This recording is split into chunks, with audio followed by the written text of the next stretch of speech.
persoalan-persoalan yang harus dihadapi. Jadi gambaran dari tampilnya Pak Prabowo yang diapit oleh Pak Jokowi di sebelah kanan, Mas Gibran sebelah kiri, tentu kita harapkan akan memberikan nuansa yang positif terhadap bagaimana situasi bangsa ini ke depannya, dan juga diharapkan tidak akan lagi ada membuat kecemasan baik kepada para investor ataupun pelaku-pelaku usaha ke depannya. Dan diharapkan dengan tampilnya beliau bertiga ini, dan juga mungkin ke depan akan bisa juga kumpul semua para tokoh-tokoh bangsa, misalnya Bu Mega, ada di situ Bu Mega, ada Pak Prabowo, ada Pak Jokowi, ada Mas Gibran, ada Pak JK, terus kemudian ada Pak Susilo Bambang Yudhoyono, ada Pak Kiai Ma'ruf Amin. Jadi kalau kumpul mereka beliau-beliau bertiga ini, tentunya itu merupakan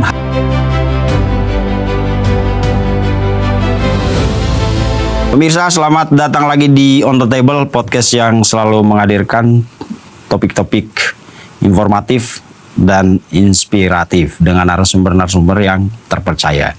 Dan pemirsa, pemilu 2029 itu sebenarnya kalau hitung-hitungan kita orang awam itu masih sangat jauh, masih sekitar 3 tahun lagi. Tapi di dunia politik tidak ada yang terlalu jauh untuk mempersiapkan segala sesuatu. Dan dirasakan atau tidak, sepertinya ancang-ancang maraton menuju 2029 itu sudah dimulai. Dan berbagai partai, entah secara terbuka atau secara tertutup di internal partai mereka, sudah pasang kuda-kuda ini menuju 2029. Termasuk salah satunya yang terlihat sekali adalah Partai Solidaritas Indonesia, PSI. Walaupun mereka sebagai partai non-parlemen memang bekerja lebih keras, mulai dari konsolidasi, menempatkan caleg utama atau caleg-caleg potensial di tempat-tempat daerah pemilihan juga yang dianggap potensial untuk meraup suara, itu sudah mulai dilakukan. Dan yang terbaru yang menjadi sorotan belakangan ini adalah penempatan Mas Ketum, Ketua Umum PSI, Kaesang Pangarep di Dapil 5 Jawa Tengah. Kalau sekedar dapil saja mungkin itu hal yang biasa. Tapi yang menjadi perbincangan umum sekarang adalah di dapil yang sama ikut bertarung Mbak Puan Maharani dari PDI, pentolan PDI Perjuangan. Dan ini di kancah politik ini dibaca dengan sangat luas karena mengingat status kedua orang ini dan juga kedua partai ini antara PDI Perjuangan dengan PSI yang kalau di sosial media itu terlihat seperti ada rivalitas yang sangat tajam di situ. Dan Mas Kaesang sebagai ketum PSI, lalu Mbak Puan sebagai pentolan orang atau tokoh di pimpinan pusat PDI Perjuangan. Dan jangan lupa keduanya adalah putra tokoh besar juga. Mbak Puan adalah putrinya Ibu Megawati sebagai Ketua Umum PDI Perjuangan, sementara Kaesang adalah putra bungsu Pak Joko Widodo, Presiden ke-7 Republik Indonesia yang dulu juga pernah di PDIP dan sekarang masuk berjuang untuk Partai Solidaritas Indonesia PSI. Dan kita akan melihat bagaimana di kacamata politik melihat pertarungan atau melihat penempatan dua figur utama dari kedua partai ini di satu dapil yang sama. Saya akan membahas soal ini dengan pengamat politik dari Rumah Politik Indonesia, Om Fernando Emas. Ini yang kedua kita di sini, Pak. Iya. Kemarin seru. Kemarin kita bahas tentang Mas Denny Indrayana. Itu kemarin dengan Bang Teddy. Iya. Hari ini dengan saya, Bang. Kita ngobrol ya. Bang, kita nanti akan bahas tentang Kaesang. Potensinya seperti apa di 2029 karena dia ada di dapil yang sama dengan Mbak Puan. Tapi sebelumnya kita bahas yang penting ini dulu, Bang. Ada yang belum masih panas ini, ya kan? Masih panas ini. Ada yang ini penting sekali soalnya. Hal yang selama ini dibicarakan, diaduk-aduk, digosok-gosok ya, tiba-tiba di perayaan 17 Agustus kemarin, ulang tahun RI ke-81, tiba-tiba saya kira semua orang terkejut. Orang-orang tertentu mungkin enggak. Tapi khalayak pasti kaget, kagum, tidak menyangka dengan kehadiran Pak Jokowi.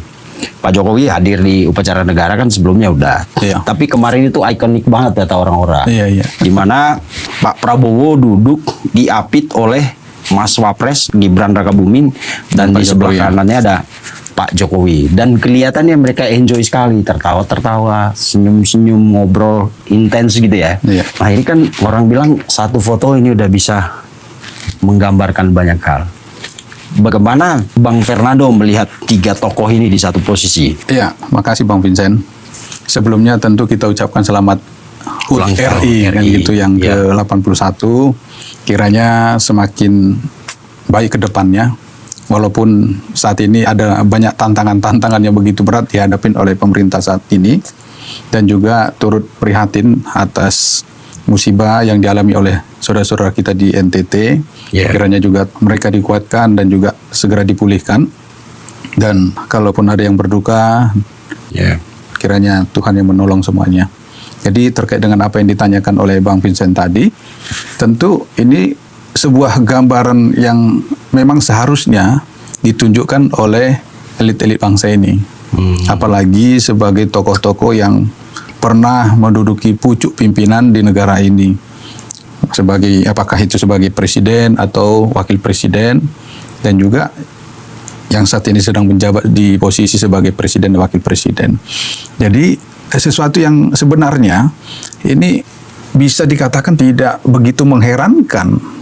Seharusnya. Nah, Catatan pentingnya kan di situ. Seharusnya hal yang biasa hal saja, yang ya biasa kan? saja itu. Karena apa? Sebagai seorang negarawan, apalagi pernah menjadi presiden atau wakil presiden, seharusnya memberikan pendidikan politik yang baik. Bagaimana kalaupun ada perbedaan pandangan politik, sikap politik, ataupun perbedaan-perbedaan lainnya, itu seharusnya tidak ditunjukkan dengan sikap permusuhan. Karena bagaimanapun juga beliau-beliau ini kan pernah menjadi bagian penting di negara ini, dan tentu sangat begitu dibutuhkan juga. Walaupun sudah tidak lagi menjadi presiden, wakil presiden, tentunya saya yakin sekali pemerintahan Pak Prabowo Subianto masih sangat membutuhkan beliau-beliau ini untuk memberikan masukan-masukan bagaimana menghadapi situasi bangsa saat ini, apalagi kalau kita lihat masih banyak persoalan-persoalan yang harus dihadapi. Jadi gambaran dari tampilnya Pak Prabowo yang diapit oleh Pak Jokowi di sebelah kanan, Mas Gibran di sebelah kiri, tentu kita harapkan akan memberikan nuansa yang positif terhadap bagaimana situasi bangsa ini ke depannya, dan juga diharapkan tidak akan lagi ada membuat kecemasan baik kepada para investor ataupun pelaku-pelaku usaha ke depannya. Dan diharapkan dengan tampilnya beliau bertiga ini, dan juga mungkin ke depan akan bisa juga kumpul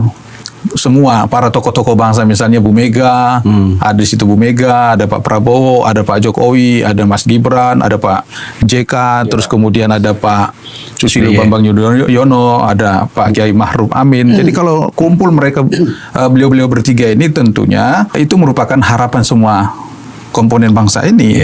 Supaya apa?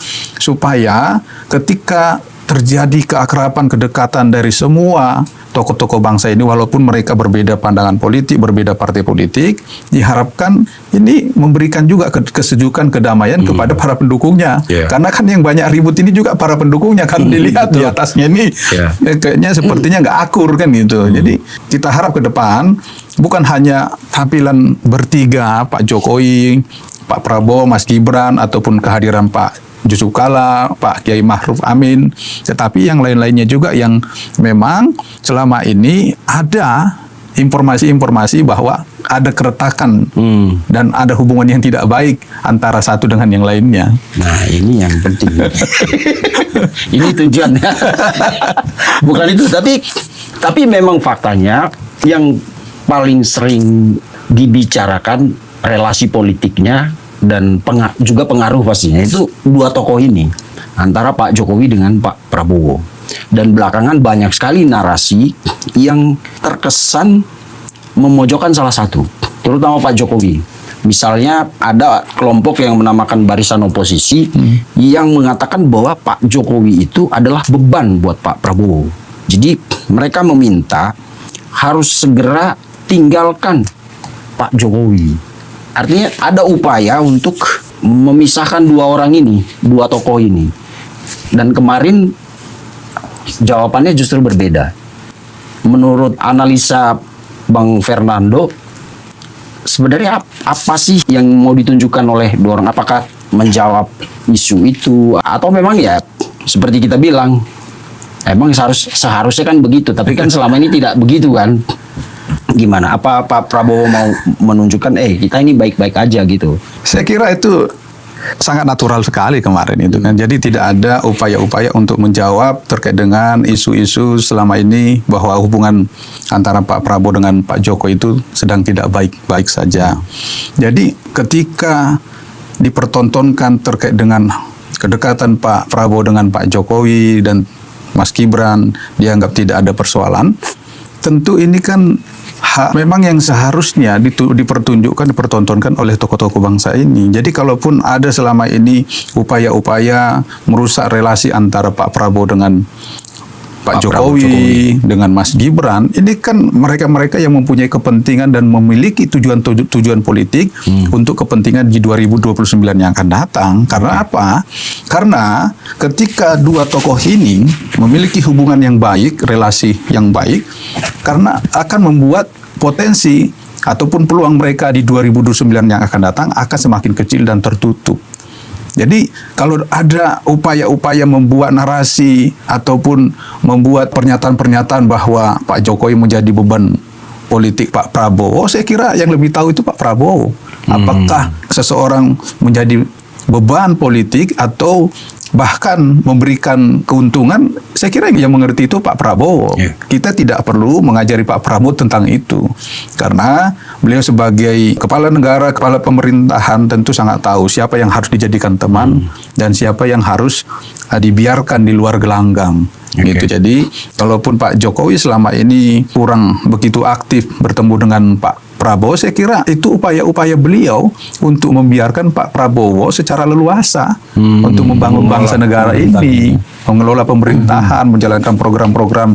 Kalaupun nanti misalnya Pak Prabowo memandang penting untuk meminta pendapat Pak Jokowi, saya kira seperti yang dilakukan beberapa waktu lalu, misalnya bertemu dengan Pak Jokowi, apakah itu ke Solo atau Pak Jokowi yang diundang ke Jakarta, saya kira. Dan itu tidak dilakukan hanya dengan Pak Jokowi kan? Iya, dengan jadi siapa saja, Bu Mega, dengan Pak SBY itu dilakukan. Makanya jangan terlalu berpersepsi negatif terkait dengan seseorang. Karena apa? Karena melihat peluang-peluang politik yang semakin kecil, semakin tertutup karena adanya kedekatan antara kedua tokoh ini. Oke. Tapi kemudian kan orang bilang gini, di politik itu tidak ada kebetulan dan tidak ada peristiwa yang berdiri sendiri. Ya. Lalu kemudian kita coba mengaitkan dengan agak mundur sedikit dengan peristiwa di istana waktu itu ketika Mas Wapres tidak duduk itu jadi masalah yang banyak sekali diulas. Orang melihat bahwa Mas Wapres itu sudah nggak dianggap lah sama Pak Prabowo, disejajarkan sama Menko. Sesuatu yang bahkan menurut protokol istana pun tidak boleh seperti itu. Lalu keluarlah jawabannya waktu itu teknis, tapi politik udah terlanjur mempersepsikan itu sebagai inilah cara Prabowo memperlakukan Gibran, yang di luar sana itu dinarasikan sebagai ini Wapres yang pertama dikatakan Wapres yang cacat konstitusi, ya kan? Padahal udah berjalan kan. Kalau mau ngomong cacat lagi mundur lagi dong kita, ya enggak? Dan lucunya bukan putusan MK-nya yang digugat, Gibran-nya yang digugat, ya kan? Padahal kan Gibran lahir dari keputusan itu kan. Artinya dia dimungkinkan oleh keputusan itu. Tapi bukan keputusannya digugat, Gibran-nya yang digugat lagi. Kalau gua Gibran sih ya gugat aja MK gitu kan. Betul. Tapi itu tadi bahwa sebelumnya kemarin itu kan posisi istimewa banget itu kalau kita lihat. Menurut saya itu panggung yang luar biasa lah untuk tiga orang ini. Tapi balik lagi nggak ada yang berdiri sendiri kata orang. Lalu orang kemudian mengaitkan mungkin ini kali cara Pak Prabowo untuk mengembalikan posisi Wapres sebagaimana mestinya di sisi dia. Karena sebelumnya itu disejajarkan sama Menko gitu. Kalau menurut Abang gimana? Iya, jadi memang ada juga penegasan misalnya yang seperti disampaikan oleh Mas Denny Indrayana terkait dengan posisi Presiden dan Wapres berdasarkan undang-undang. Itu dari segi itu saya sangat sependapat dengan beliau. Dengan Denny. Iya, karena apa? Mengangkat terkait dengan konstitusi.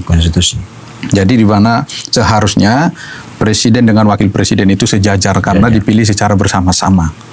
Gitu. Walaupun wakil presiden ini itu hanya membantu presiden dalam menjalankan pemerintahan. Tetapi kan itu sudah diklarifikasi oleh pihak istana. Dan tentu di sini harus menjadi bahan evaluasi, bukan hanya sekedar diklarifikasi, tetapi perlu dievaluasi bagaimana setiap melakukan tindakan itu harus berdasarkan konstitusi supaya apa? Tidak membuat persepsi yang liar. Akhirnya seperti itu tadi kan, betul. Ada upaya-upaya menggiring atau memanfaatkan situasi itu untuk memecah belah hubungan antara Pak Prabowo dengan Mas Gibran ataupun dengan Pak Jokowi. Jadi saya kira itu menjadi catatan penting bagi para pembantu presiden yang ada di sekitaran istana. Terus kemudian kalau dianggap pertemuan kemarin ataupun posisi duduk Pak Prabowo dengan Mas Gibran dan Pak Jokowi sejajar, saya kira itu juga merupakan bagian dari upaya melaksanakan konstitusi yang sebagaimana diatur meletak presiden, wakil presiden duduk ketika ada sebuah acara kenegaraan.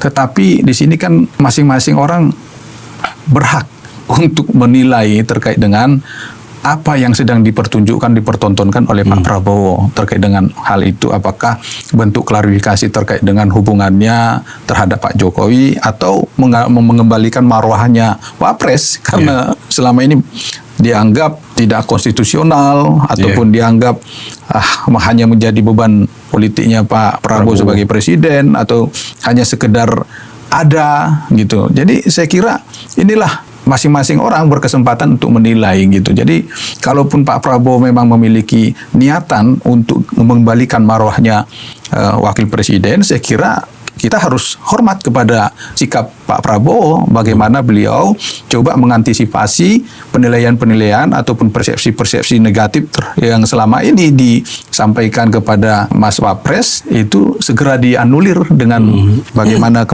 pada saat di momentum yang begitu penting beliau menunjukkan bagaimana beliau menghormati Pak Joko Widodo sebagai presiden yang saya kira memberikan peluang juga kepada beliau gitu dan juga kepada wakil presiden. Karena apa? Jadi kalau kita berkata terkait dengan Pak Prabowo ini kan dari Pak Jokowi, beliau itu kan sangat berperan penting untuk bagaimana Pak Prabowo bisa menjadi presiden saat ini. Peran pentingnya apa? Salah satunya mengangkat beliau menjadi Menhan, menjadi bagian dari pemerintahan beliau. Ini kan membuka peluang beliau untuk bisa memenangkan kontestasi di 2024 yang lalu. Karena kalau tidak menjadi bagian dari pemerintahan Pak Jokowi, sangat kecil kemungkinan gitu kan untuk bisa kembali ikut kontestasi, apalagi bisa bergandengan dengan Mas Gibran. Nah, itu ada poin plus ya sebenarnya. Iya, sangat banyak poin plus yang didapatkan oleh Pak Prabowo ketika mau bergandengan tangan bersama-sama dengan Pak Jokowi ketika di Pilpres 2024 yang lalu. Oke. Lalu kemudian gini Bang, kalau posisi itu kan, posisi duduk secara protokoler yang kemudian ternyata dikuatkan oleh undang-undang. Pertama itu kan soal urutan protokolernya segitu. Ya. Lalu yang kedua soal etika nih kan. Etis nggak kalau taruh Menhan di belakang gitu, sementara wakil menteri A di depan, kan itu ada aturan etiknya juga, ada aturan etis ya.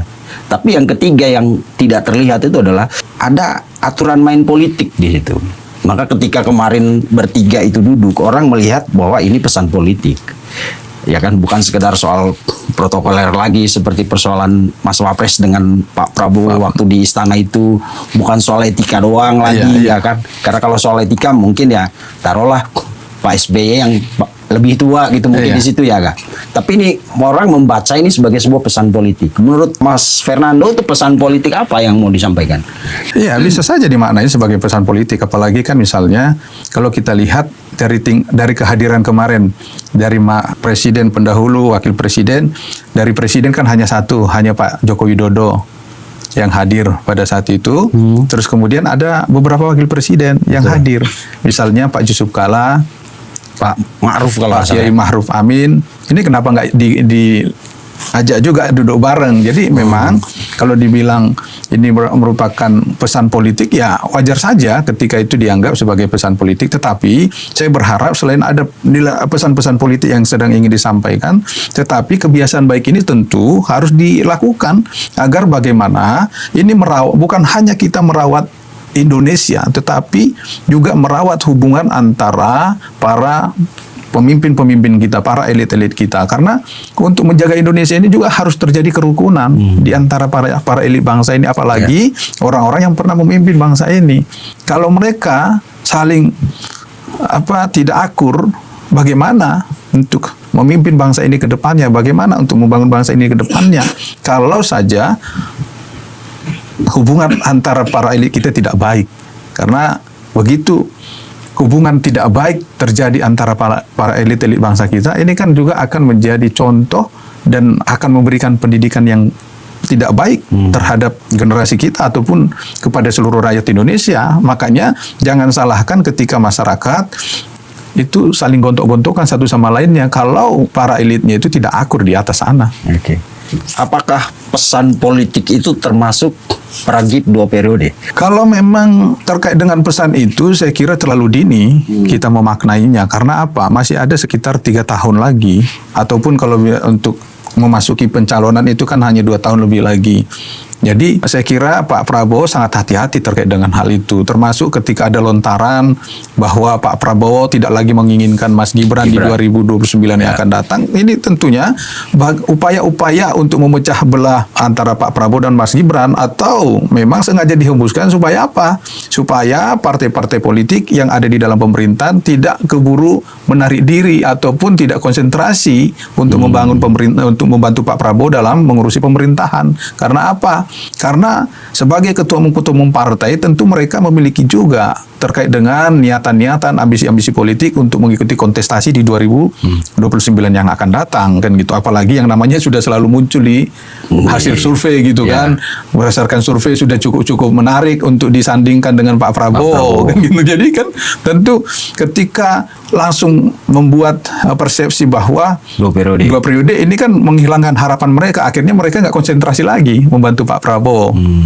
Karena rata-rata semua ketua umum masuk di dalam kabinet kan gitu yang ada di pemerintah. Pasti mereka punya keinginan setidaknya mendampingi Pak Prabowo juga. Iya, sangat yakin sekali itu tidak bisa dinafikan terkait dengan itu. Karena bagaimanapun juga ketika mereka memiliki ambisi, memiliki niatan untuk menjadi pimpinan partai politik, apalagi kan pimpinan partai politik itu sangat begitu sulit untuk mendapatkannya, sangat begitu besar biaya yang dibutuhkan. Tentu pasti ada tujuan politik yang lebih besar yang ingin dicapai, yaitu kalau tidak menjadi calon presiden ataupun wakil presiden.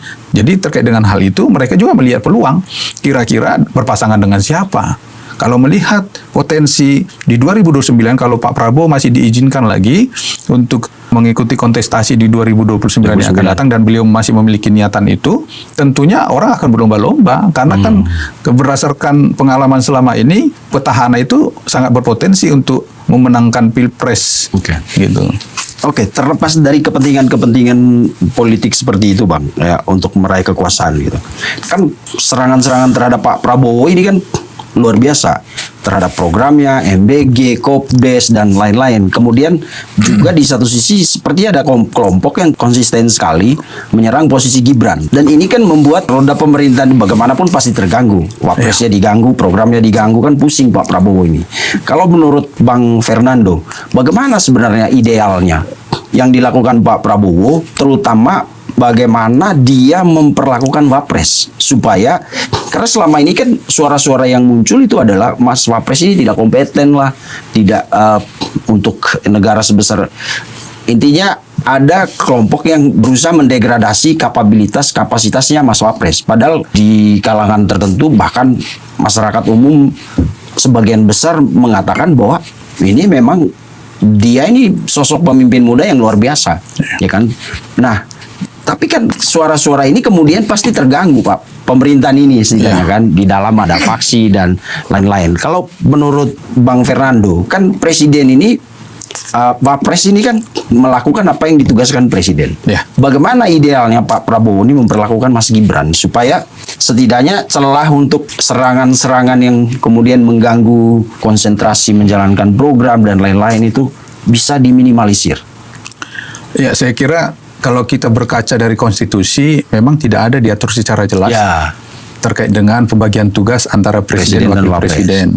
Jadi karena memang kepala negara, kepala pemerintahan itu adalah presiden, tentu sudah selayaknya kalaupun wakil presiden mendapatkan penugasan itu langsung dari presiden. Dari presiden. Jadi saya berharap sekali, itu sudah seringkali saya sampaikan, perlu ada pendelegasian tugas kepada wakil presiden supaya apa? Supaya presiden juga bisa konsentrasi mengurusin terkait dengan kerja-kerja yang lain gitu.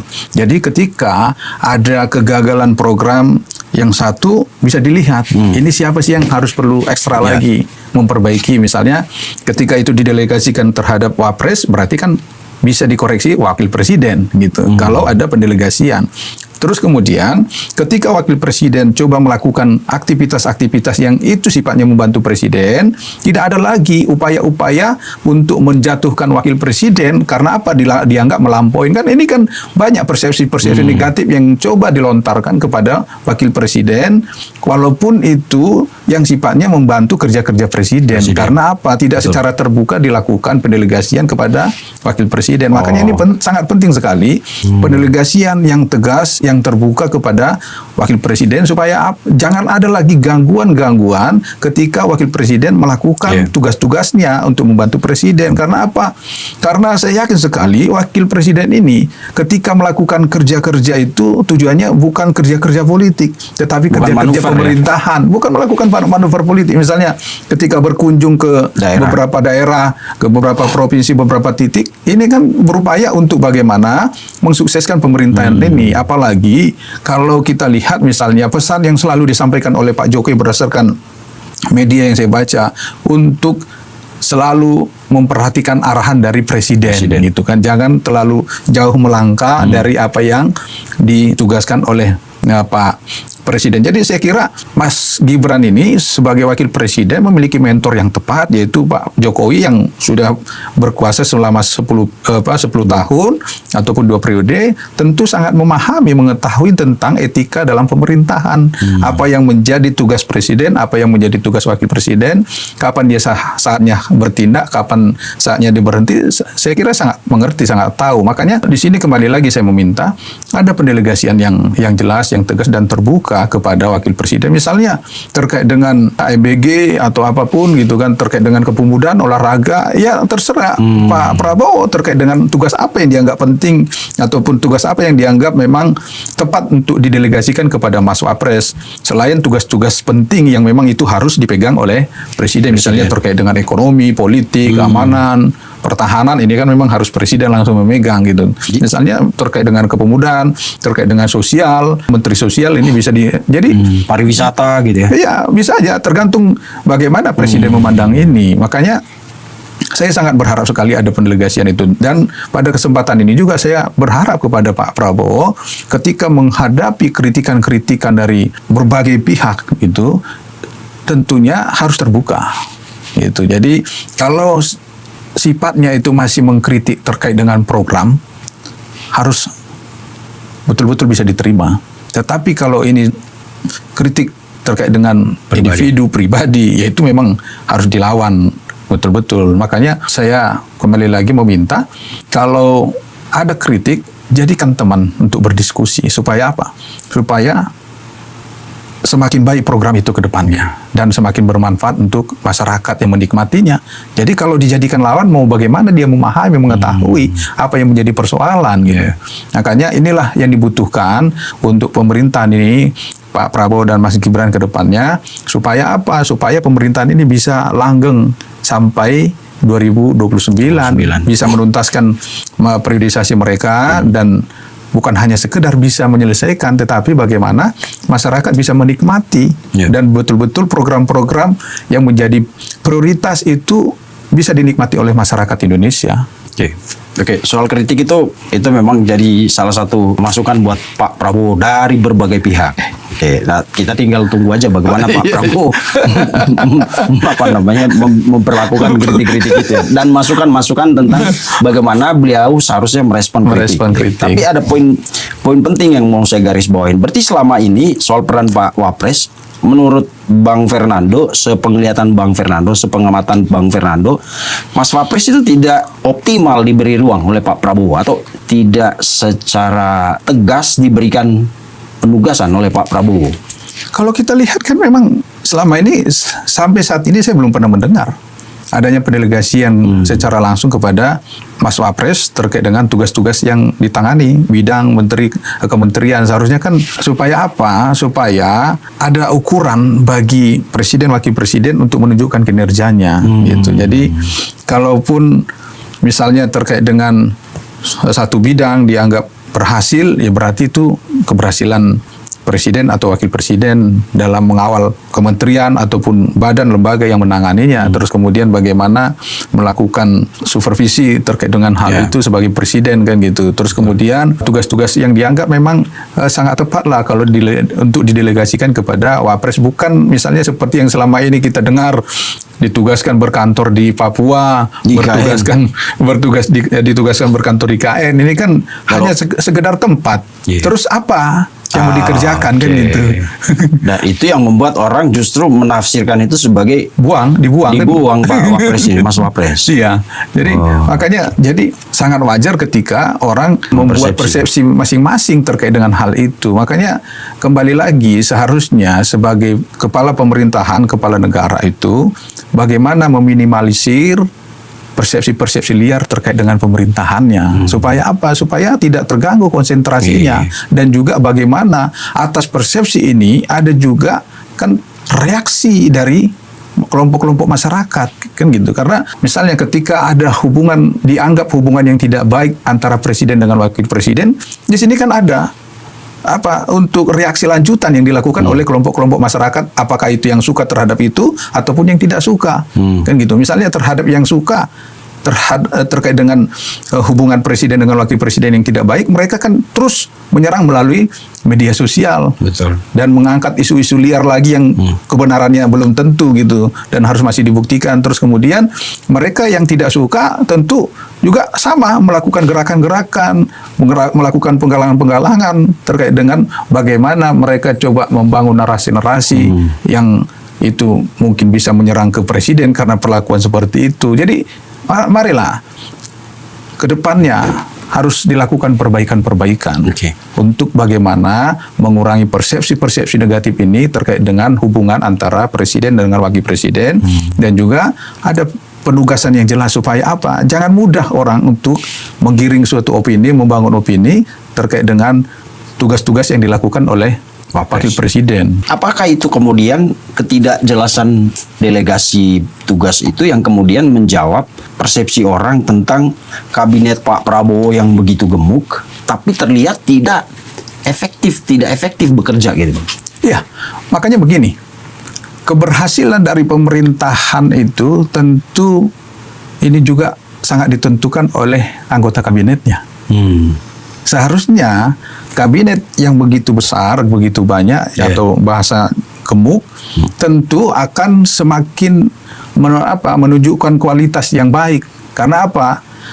Karena banyak yang bekerja, seharusnya semakin banyak yang dihasilkan. Akselerasinya semakin kenceng ya, kayak motor lah. Iya, tenaganya makin gede, semakin cepat lari gitu kan. Misalnya terkait dengan Kementerian Kumham yang seharusnya dulu cuma satu, ini kan jadi 3, hukum, HAM dan transmigrasi, misalnya keimigrasian ya.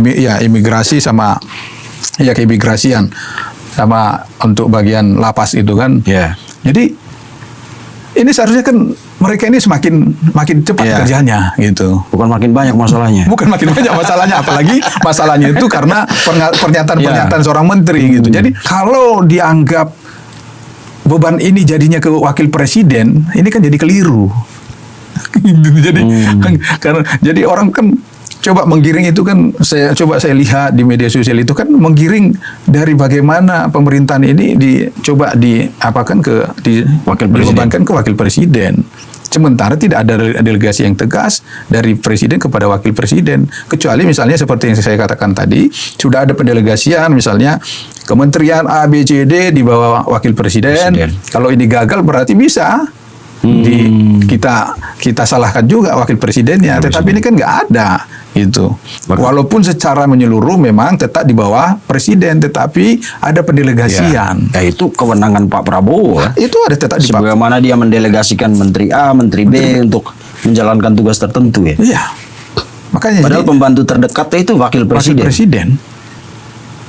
Makanya jadi ini sangat penting sekali. Makanya saya berharap sekali kalaupun ada niatan untuk merubah mengamandemen Undang-Undang Dasar 45 bukan hal-hal yang lain terkait dengan kepentingan-kepentingan politik jangka pendek, tetapi bagaimana untuk membangun sistem pemerintahan ini, pemerintahan kita semakin kuat, semakin jelas penugasan-penugasannya. Jadi tidak ada lagi melekat persepsi terkait dengan wakil presiden hanya ban serep, tetapi ada penugasan yang jelas. Dan ini kalau saya bacakan wakil presiden hanya menerima gaji, ini kan nggak tepat gitu loh.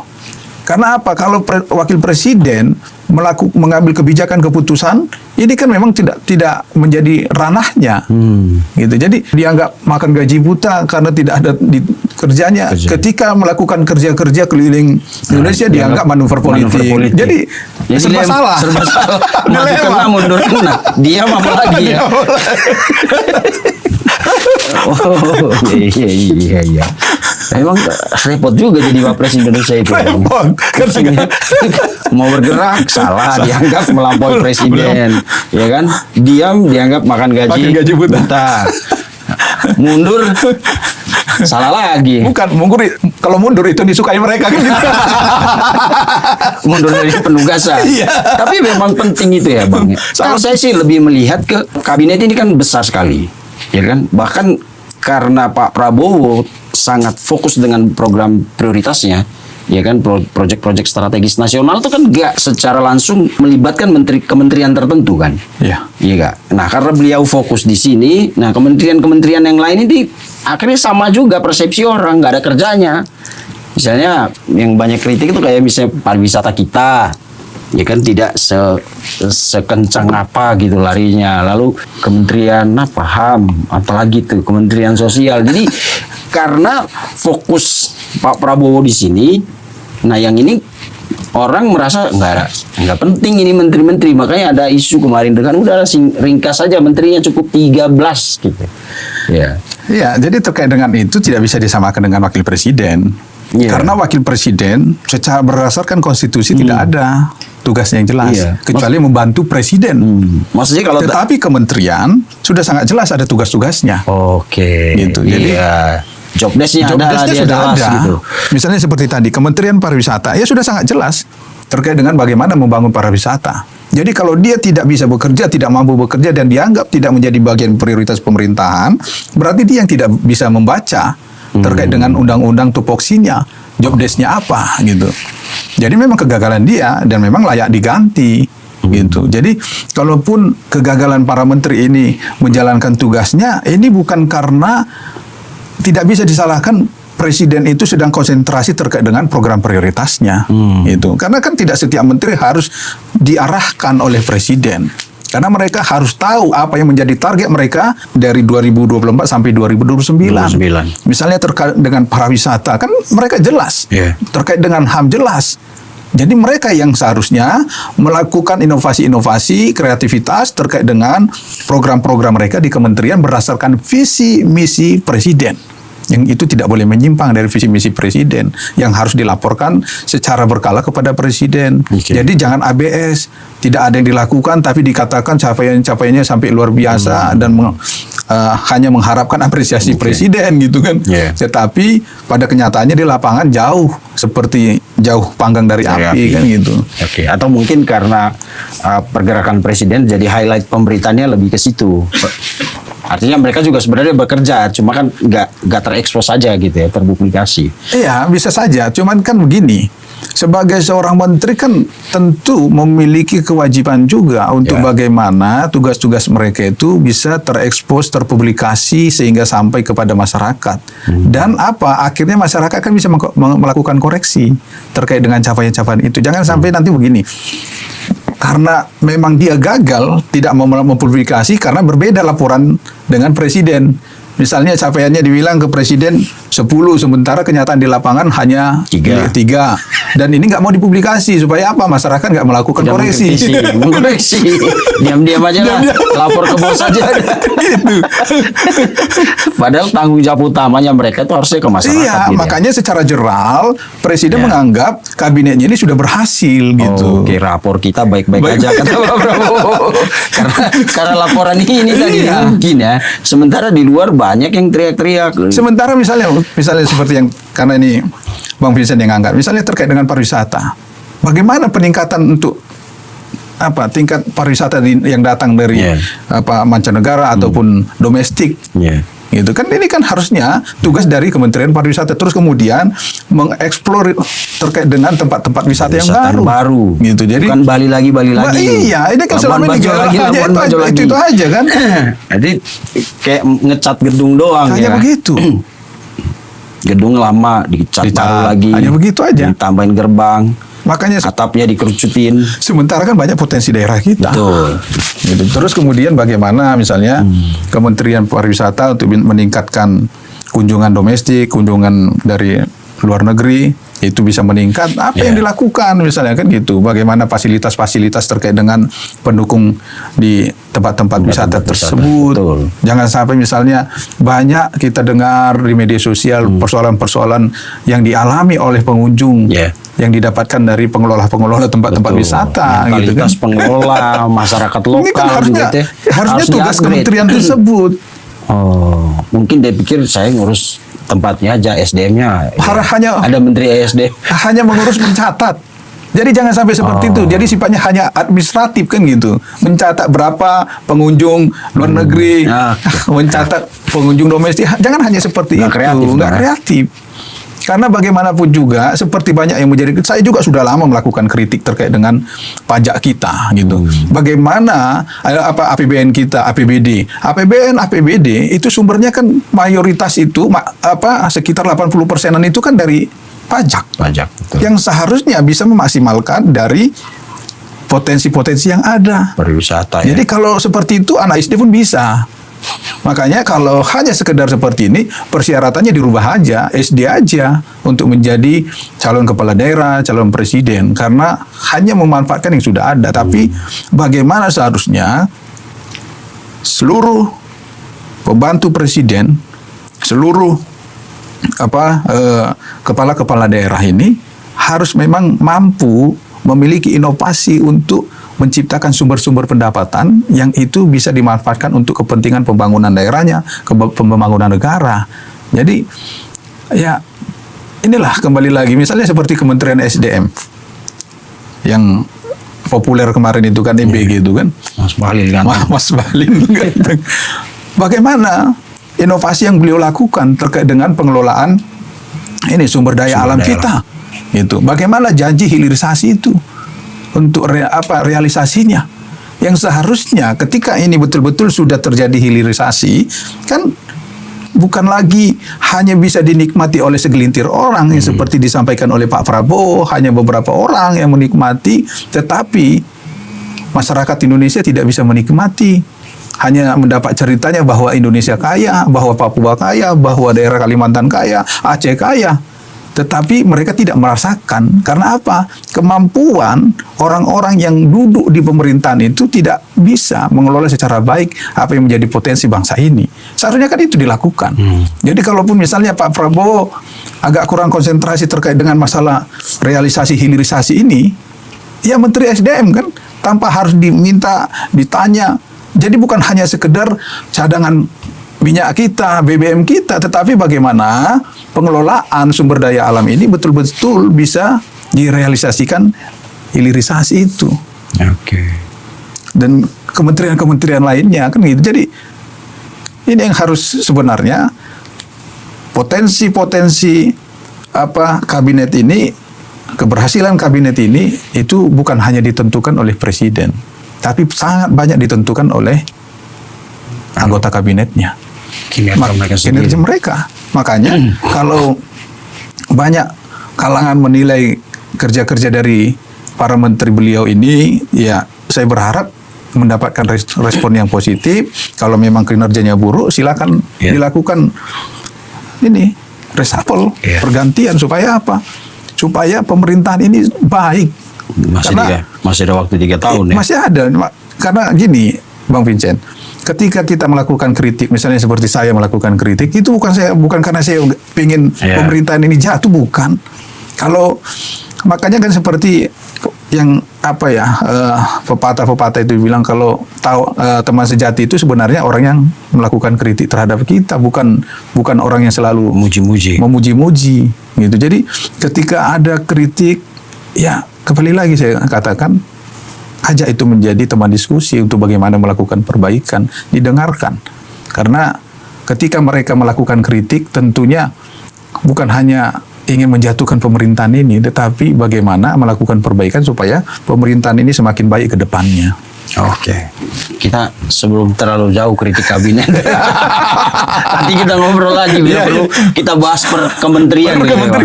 Iya, kali aja Pak Prabowo denger ya. Tapi balik lagi tadi Bang ke soal video ikonik, foto ikonik yang kemarin itu. Iya. Kalau menurut Pak Bang Fernando, apa kira-kira dampak politiknya, efeknya? Kan dulu katanya kita kan selalu kenal ada Jokowi efek. Nah, ini 17 Agustus efek ada nggak nanti dari kejadian itu? Ya, tentunya peristiwa itu.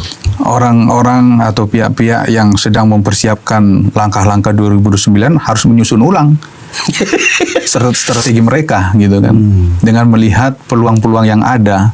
Karena melihat keakraban Pak Prabowo dengan Pak Jokowi dengan Mas Gibran, berarti mereka harus, kalau ketika membangun isu-isu atau narasi-narasi yang negatif, ingin menghantam hubungan keduanya, kan berarti ini sudah tidak mempan lagi. Berarti mereka coba memikirkan lain lagi kan gitu. Isu apa lagi yang coba mereka lontarkan untuk bagaimana mendegradasi, apakah itu Pak Jokowi ataupun Mas Gibran. Mas Gibran atau Pak Prabowo. Gitu. Jadi kalau isu yang mereka mainkan selama ini kan sudah nggak mempan, udah nggak teruji dengan fakta yang dipertontonkan dari perayaan HUT kemarin. Gitu. Jadi dari sini kan mereka ini coba membangun apalagi sih kekuatan untuk, apalagi langkah-langkah untuk kepentingan di 2029 yang akan datang. Tentu pertama itu yang sedang dilakukan oleh mereka itu. Oke, kalau soal bahwa hanya Pak Jokowi yang datang, itu ada pesan, ada makna politik apa di situ? Saya berharap gini ya, tokoh bangsa ini bisa saling melupakan lah, saling memaafkan gitu. Kalaupun ada pernah terluka, ada pernah tersakiti, ada pernah kecewa, saya kira ini bagian dari politik. Tapi hampir setiap kontestasi ada lukanya, Bang. Jadi iya, makanya dibilang ada yang lukanya. Berpolitik itu jangan baperan. Tetapi ketika menghadap rakyat, ketika bersentuhan dengan rakyat, itu harus baperan. Ini kan nggak dibalik-balik semua. Ketika berpolitik dibawa baperan, gitu melihat rakyat nggak dibawa perasaannya. Makanya banyak rakyat yang menderita, nggak ada hatinya gitu untuk membangun program-program yang betul-betul menyentuh masyarakat. Jadi ini dibalik-balik. Makanya saya berharap sekali para politisi kita, elit-elit kita ini ke depannya itu harus betul-betul menghilangkan rasa sakit hati, kecewa terkait dengan capaian-capaian politik yang terjadi, situasi politik yang terjadi. Kalau misalnya seperti kemarin Pak SBY karena sedang check up di Amerika, kita berharap lain kali check up-nya itu di schedule-nya jangan pas bertepatan dengan 17 Agustus gitu kan, supaya bisa kumpul bareng dengan Bu Mega, dengan siapa-siapa gitu Pak kan, Jokowi. Dengan Pak Jokowi, dengan Pak JK, Pak Prabowo, begitu juga Bu Mega ketika di 17-an yang akan datang, bisa saja kan diatur jadwal 17-annya itu apakah di pagi hari menjelang sebelum peringatan di istana dilakukan, misalnya 17-an di PDIP kan, sehingga bisa menghadiri yang diselenggarakan oleh negara tentunya. Dari sini kan bisa masyarakat kita itu melihat seseorang itu lebih mengutamakan partainya atau bangsanya. Nah, itu yang Karena bahaya. kan sangat bernilai kita itu lebih mementingkan untuk kepentingan agenda-agenda negara. Karena 17-an ini cuma sekali setahun. Sekali setahun.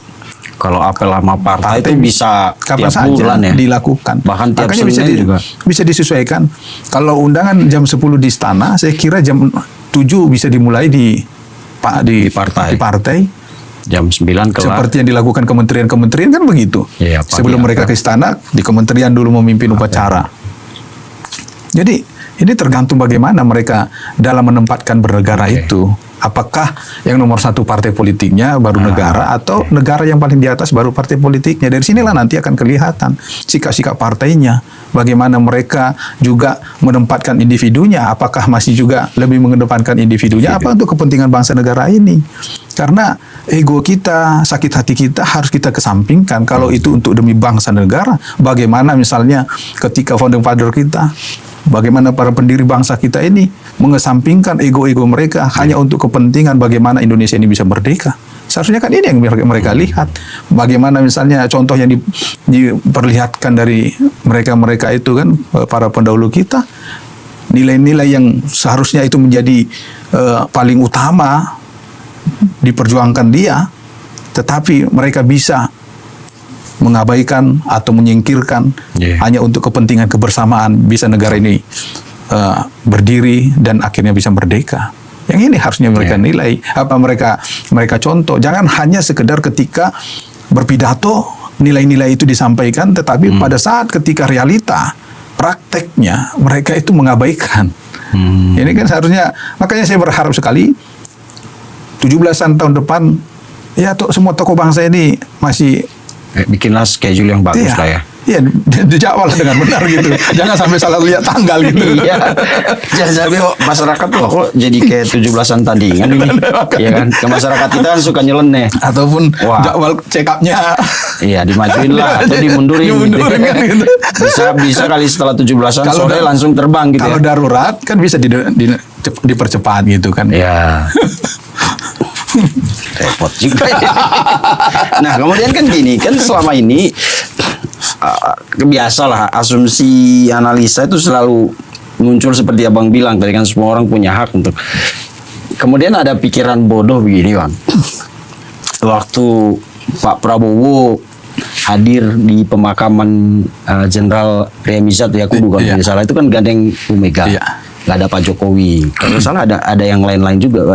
Ada Pak SBY kalau tidak salah ya. Atau Pak mesra lah itu menurut para pengamat itu. Lalu lagi-lagi ditarik bahwa ini memang Pak Prabowo udah meninggalkan Jokowi. Ya, udah jelas nih. Pak Prabowo punya kalkulasi politik dan lain-lain. Nah, kalau kemarin misalnya cuma Pak Jokowi yang datang, apakah sah saja kalau orang bilang pada akhirnya memang Pak Jokowi pilihan terbaik Pak Prabowo? Jadi wajar ketika Pak Prabowo menjadi pusat dari pusaran pemerintahan kan gitu. Karena apa? Karena kan beliau yang sedang berkuasa saat ini. Jadi ketika beliau dekat sama si A dianggap ninggalin si B kan gitu. Jadi ketika dekat si B ninggalin si C. Jadi itu wajar. Karena apa? Karena memang tokoh-tokoh bangsa ini tidak bisa sehebat seperti pendahulu-pendahulu kita. Bagaimana mereka ketika ada benturan-benturan politik pandangan, tetapi mereka masih bisa menunjukkan kedekatan, dan ketika ada momentum mereka bisa bersatu, bisa merayakan secara bersama. Seharusnya kan ini yang dilakukan. Jadi tidak ada saling menghindar antara satu dengan yang lainnya. Dan akhirnya masyarakat juga tidak akan ada kesempatan untuk membuat persepsi penilaian terkait dengan hal-hal tersebut. Ketika dekat dengan ini, dianggap meninggalkan ini. Jadi ini ya kembali lagi. Dan saya berharap bukan hanya yang sedang hubungannya tidak baik ini saja. Tetapi bagaimanapun juga ketika ya seperti Bang Vincent tadi katakan, setiap pemilu ada goresan-goresan sisa-sisa. Ada yang lukanya masih baru. Makanya Ada luka kembali yang udah lagi. lama, Jadi kan? jangan sampai ada yang tergores, terluka ketika pemilu yang akan datang, supaya nggak ada lagi seperti ini tercipta. Ada yang lukanya masih basah soalnya. Iya. Belum sembuh. Belum sembuh. Luka baru. Tapi kalau memang misalnya ya kan, kita taruhlah ngikutin gaya berpikir ya para pengamat-pengamat sebelumnya yang selalu menganalisa si ini dan ninggalin. Nah, sekarang gimana? Berarti milih Jokowi dong kalau ngomong kasarnya gitu ya. Tapi kan lucu Bang. Saya kira Pak Prabowo Pak Prabowo pasti tidak melakukan Iya, itu. tidak Cuma melakukan itu. sorotan-sorotan dari luar itu kan. Kalau Karena kita kan ngikutin gini, pola tentu ketika menentukan pilihan politik itu baru tercapai nanti di 2028. 2028. Ketika pencalonan kan Mulai gitu. pencalonan. Berkoalisi dengan siapa kan gitu. Apakah dengan Bu Mega atau dengan PDIP-nya atau dengan Pak Jokowi yang saat ini sedang membesarkan PSI. Betul. Atau malah memilih yang lain kan gitu. Kita nggak tahu apa dengan yang partai-partai lain, pimpinan partai politik yang lain. Makanya terkait dengan hal pilihan politik, tentunya kita harap tidak merusak hubungan satu dengan yang lain. Tetapi bagaimana antara semua para tokoh-tokoh bangsa ini tetap ada hubungan yang baik. Karena kembali lagi saya bilang, bangsa ini tidak bisa dibangun oleh satu partai politik, satu kekuatan politik, tetapi dengan bersama-sama dengan semua komponen bangsa ini. Jadi jangan ada lagi lah upaya untuk memecah belah antara satu dengan yang lain. Jangan ada lagi upaya-upaya untuk menjelek-jelekkan yang satu dengan yang lain kan. Ini akhirnya apa? Yang rugi kita kok. Karena seharusnya bisa dilakukan 5, akhirnya hanya 3, 2 karena terganggu konsentrasinya, terganggu fokusnya, terganggu mungkin bisa biaya anggarannya terganggu karena untuk menangani hal-hal itu. Oke. Terima kasih, Bang. Jadi video kemarin tuh ikonik lah pokoknya ya. Iya. Trio ini. Apapun pesan tersirat, tidak tersirat, terbuka dan lain-lainnya, pokoknya foto trio itu emang Iya. mengejutkan, mengagetkan, mengagumkan, membahagiakan, Betul. dan sebagainya. Dan itu udah masing-masing persepsi orang udah ya. Dan mungkin ada yang membuat nangis yang lain kan gitu. Iya, apalagi yang lukanya masih baru tuh yang lumayan sih.